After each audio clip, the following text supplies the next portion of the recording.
C'est moi! Tu sais c'est qui? C'est Baxter Dexter du AO Double Shots. Bien évidemment, vous regardez Dax TV, la place où ça se passe. Parce qu'il y a toutes les nouveautés, où ce que vous êtes au courant de tout. En un seul endroit. DaxTV.com. Yes sir! Ah! Yeah! Une petite danse aussi!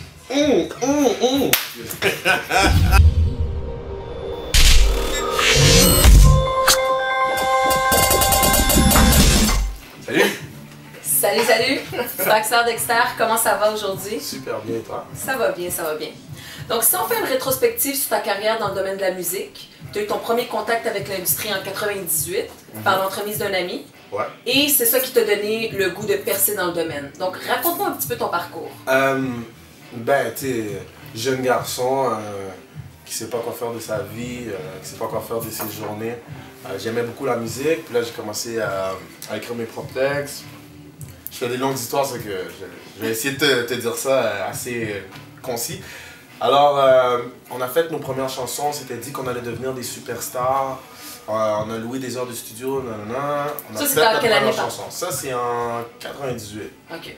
Puis j'avais aucune idée par où commencer, j'avais aucune idée où aller, mais il y a une seule chose que je savais, c'est que j'écoutais toujours l'émission Cachot. Si je ne me trompe pas, c'est 89.3, c'est une radio universitaire. Puis j'ai simplement checké dans l'annuaire CISM, j'ai regardé, j'ai dit ok c'est là, je sais que ça jouait tard le soir, j'ai pris l'autobus de nuit. J'avais 17 ans, j'ai pris l'autobus de nuit, j'ai foncé, je suis arrivé, je me rappelle, j'ai même pas frappé à la bonne porte. Je frappais à une porte, puis le gars il disait qu'est-ce qu'il y a? On peut pas ouvrir cette porte-là. Puis je frappais, on peut pas ouvrir cette porte-là. Je suis passé par l'autre porte, en tout cas. Puis j'ai donné mon track. En 2005, tu as commencé avec ton site internet qui était de AA Show. Exactement. Avec ta radio, ton émission de radio qui portait le même nom. Qu'est-ce qui s'est passé? Pourquoi ça a arrêté? Vous n'avez pas continué? Non, mais on avait arrêté pendant un moment, on a essayé de reprendre et tout. C'est parce que, tu sais, quand tu es rendu au point que tu es en train de faire une radio internet, en même temps, ça prend de la planification, ça prend du temps. Puis, au moment où on le faisait, ben, il y avait des conflits d'horaires constamment, puis il fallait que je travaille sur mon album, il fallait que chacun travaille sur certaines choses, chacun de notre côté. Alors on s'est dit, on reprendra ça quand on aura plus de temps. Au niveau des concours, parce que je sais qu'il y avait eu beaucoup de concours à cette époque-là, comme devenir riche en 30 jours. 10 millions en 30 jours. 10 millions en 30 jours, ça n'a pas fonctionné? Non, ben c'est drôle, tu sais, c'était audacieux, j'ai réfléchi, c'est mon frère, ok? Mon frère, à un moment, il m'appelle, puis des fois, il aime ça me donner des devinettes. Il dit, ah, si je te donne un sou, puis tu le doubles à chaque jour, tu auras combien en 30 jours? Je dis, ah, je sais pas, tu réfléchis pas. Il dit, ah, 100 000? Il dit, hein, mais non, t'es malade, toi. Je dis, ok, je sais pas, 200 000, 500 000. Il dit, t'auras 10 millions. J'ai fait le calcul sur ma calculatrice. Puis là, je dis, hey, c'est vrai. Puis là, j'ai décidé d'entamer le concours en me disant que je vais essayer de doubler mon montant chaque jour. Puis là, tu sais, les gens sont déçus parce que ça a arrêté, mais tu sais, moi. À combien de jours environ? Ça a arrêté, je crois, 19e jour. C'est que les gens, ils comprennent pas qu'on n'a pas trouvé une personne pour doubler le montant. Okay. On n'allait pas fausser la chose. Donc, côté musique, en 2006, tu as sorti ton premier mixtape qui était On nettoie ça volume 1. Oui. 2008, tu es venu avec la version volume 2. Boum. Et 4 ans plus tard, tu sors ton album cette année. Ouais. SMS, Sex Money Swag. Yes. Pourquoi autant de temps avant de sortir ton album? Parce que en 2006, quand on a fait On nettoie ça volume 1, j'ai été victime de ce qu'on appelle le gars le plus populaire de l'école. Okay. Ça veut dire que t'as aucune idée pourquoi, t'as aucune idée de ce qui se passe, mais t'es le plus populaire de l'école. T'es même pas connu dans ta ville, t'es le plus populaire seulement de l'école. Ça te monte à la tête. Mais c'est pas que ça te monte à la tête dans le sens, j'ai pas un caractère qui, je commence à me penser meilleur que les autres. Pas ça, c'est juste que c'était comme un peu facile pour moi. Puis j'étais pas habitué à ça, puis j'ai pas emphasé de façon efficace sur qu'est-ce qui se passait. Tu comprends? Ok. J'ai fait une vidéo, si c'est vrai, oh yeah, on est cool, oh tout le monde nous connaît, oh yes, sir, c'est beau, la vie est belle, on sort des tracks de temps en temps, on préparait pas d'album, on préparait rien, on sortait des vidéos, on sortait des tracks, on essayait de faire des mixtapes, c'était cool, tout le monde nous connaissait, ça c'était ça notre fun. C'est comme si on était heureux, on était satisfait, on était comme, ah, bah, on me connaît, c'est cool, ah yes, sir. Mais avec les années, tu te rends compte que, ah, mais il y a quelque chose à faire avec ça, tu comprends? Mais quand tu réalises qu'il y a quelque chose à faire avec ça, ben tu réalises aussi qu'il y a comme une tonne de choses que tu aurais dû faire pendant ce temps-là. Mais tu réalises que tu les avais pas fait parce que tu étais concentré sur ton film, tu étais concentré sur ta popularité. Pourquoi le titre Sex Money Swag? Ben, c'est parce que je voudrais pas paraître comme une personne qui est pas profonde, parce que je suis une personne qui est profonde, qui a ses valeurs, mais à la fin de la journée, j'aime le sexe, j'aime l'argent, et j'aime le swag. J'aime ça. J'essaie pas de dire que je suis pas une personne qui fait pas qui pense pas aux autres ou quoi que ce soit, mais ces trois choses-là, je les adore. Je les adore. J'adore le sexe, j'adore l'argent, et j'adore bien paraître, j'adore bien m'habiller. Détesté par ma propre race comme le porteur de croix, les miens m'ont fait du mal. Comment t'oses croire que j'aurais peur de toi? Ouais. Qu'est-ce que tu veux dire par ça? Au travers de la popularité et tout, ben, il y a ceux qui t'aiment, puis il y a ceux qui croient qu'ils auraient fait mieux que toi. Ok. Okay? Je parle même pas encore de haine, tu comprends? Je parle juste du fait qu'il y a des gens qui ont vraiment cette sensation-là que t'es pas à ta place, que t'es pas supposé d'être là, que eux, si c'était eux, ils l'auraient bien fait ou quoi que ce soit.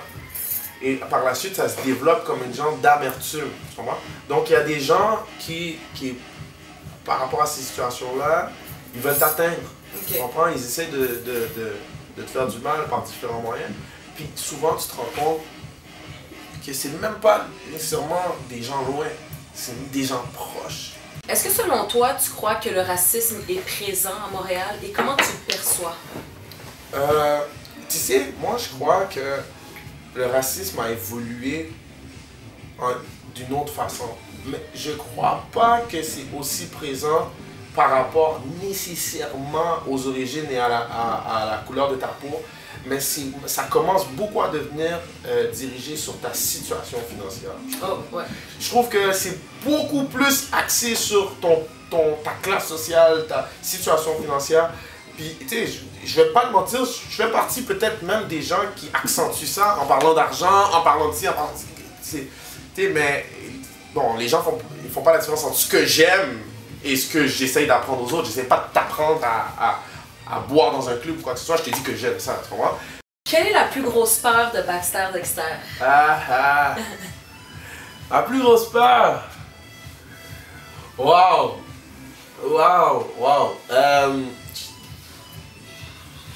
Ma vraie peur. Ben, honnêtement, je dirais pour de vrai, c'est de vieillir. Vieillir? S'il y a une chose qui m'effraie, c'est d'être vieux. Profites-en parce que le temps passe vite. Ouais, qu'est-ce que tu essaies de dire? J'ai 22 ans. T'es pas encore vieux. Si t'avais une chose à effacer ou à changer dans ton parcours, côté musique, qu'est-ce que ça serait?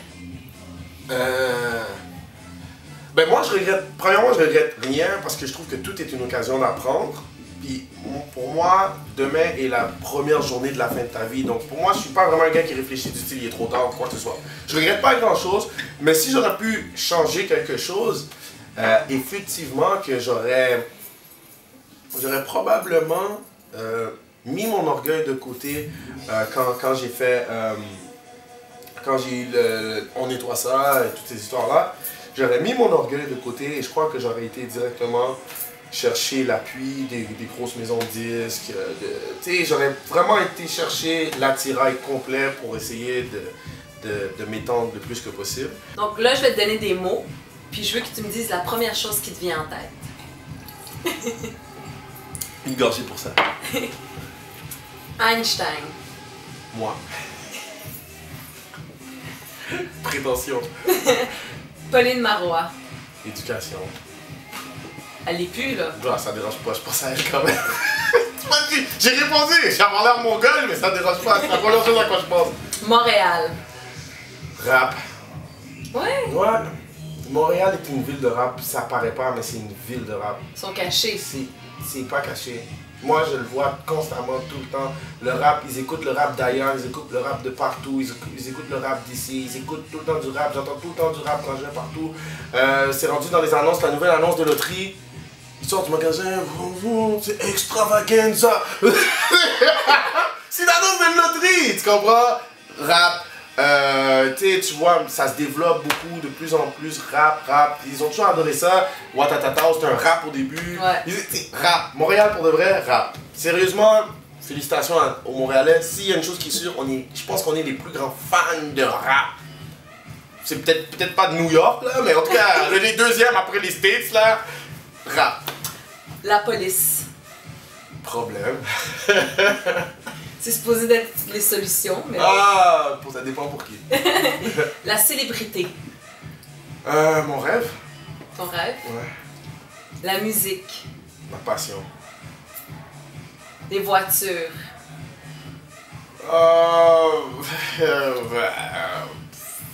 Voiture, moyen de transport. Les voitures, ça me dit pas grand chose pour de vrai. C'est quoi ton auto préféré? Mon auto préféré. Si je te dirais... Ok, ouais, tu vois la Maybach que Jay-Z avait dans son vidéo. Pas la Maybach qui se vend là. Je crois que c'était un prototype. Le prototype de la Maybach là, avec le long devant et tout. J'ai vibré quand j'ai vu cette voiture. Elle est tellement belle, je l'adore. Waouh! Europe. Porte de sortie. Ouais. Ouais, parce que. Attention, moi je suis. Tu sais, les gens peuvent le savent, tu sais, dans mes interviews du passé, quoi que ce soit. Je suis vraiment une personne qui croit en Montréal, qui aime performer à Montréal. J'aime performer, je veux dire, j'aime venir de Montréal. J'adore ça que je viens de Montréal. J'adore essayer de m'en sortir à Montréal. J'ai jamais été le genre de personne qui a essayé de partir avant de terminer ici. Mon album, on m'a proposé plusieurs fois d'essayer d'aller en France chercher un deal en premier là-bas. J'ai dit non. Moi, mon premier album, il se fait à Montréal. J'y crois. Mais il faut être réaliste. Il y a le rêve, il y a la réalité. Mon rêve, c'est que Montréal soit une ville où je peux faire mon rap sans devoir aller nulle part, puis que je le tue, puis que mes poches sont pleines. Moi, j'aime l'argent. Pas d'une façon superficielle, mais j'aime être bien. Tu comprends? Je veux vivre de ma musique. J'ai pas envie de travailler et faire de la musique. J'ai envie de faire de la musique qui est mon travail. Alors, quand tu fais tes calculs 2 plus 2, 2 plus 2, l'Europe. Porte de sortie dans le sens où je sens que c'est là que c'est peut-être ce continent-là qui va me donner la chance de vivre pleinement et largement de ma musique. Pas juste... je sais pas, j'ai une onda de l'année. Je suis désolé, je veux pas être méchant, mais j'ai envie de la beauté, je veux plein de choses. Swag. Moi encore. Swag, non, ok. Je vais pas être plate. Swag. Style de vie. Style de vie, c'est bien, c'est bien. Style de vie. Et... Oh! Double shot! C'était pas difficile celle-là. Est-ce que tu aurais quelque chose à rajouter pour tes fans et à tous les gens qui t'ont supporté depuis le début? Oui. Merci beaucoup. Et inquiétez-vous pas, j'ai plein de choses pour vous là. J'ai vraiment beaucoup de choses pour vous. C'est pas le temps de lâcher, j'arrive. Et si jamais vous décidez de lâcher, c'est sans rancune. Je suis pas rancunier, y a pas de problème. Mais sinon, merci. Puis il y a SMS qui s'en vient le 13 novembre. Il y a le vidéo de Je pars en homme qui devrait sortir à peu près un mois avant la sortie de l'album. Quoi d'autre? En ce moment, il y a le vidéo Bruit. Si vous ne l'avez pas encore vu, allez le voir. Pour ceux qui s'ennuient de moi, il y a le vidéo Bruit. On a tourné aussi une autre vidéo qui s'appelle Focus. C'est Sami Bagdad featuring Starky Starks, Baxter, Dexter, Pharaon. Il y a plein de choses, je vous le dis là, je vous donne les scoops. Restez à l'affût, ça s'en vient, c'est là, c'est là. Et où est-ce qu'on peut te contacter? Moi, Facebook, c'est tellement universel. Facebook / Baxter Dexter, let's go. Et puis suivez-moi sur Twitter / Baxter Dexter. Puis si jamais vous voulez être les premiers à savoir quand une vidéo vient de toucher YouTube, ben dans ce cas-là, c'est youtube.com/BaxterDexterVideo. Yeah! Qu'est-ce que tu portes? Ça, là, mesdames et messieurs, hein? Tout à l'heure, je vous disais que j'aime Montréal, hein? Ça s'appelle Medicit.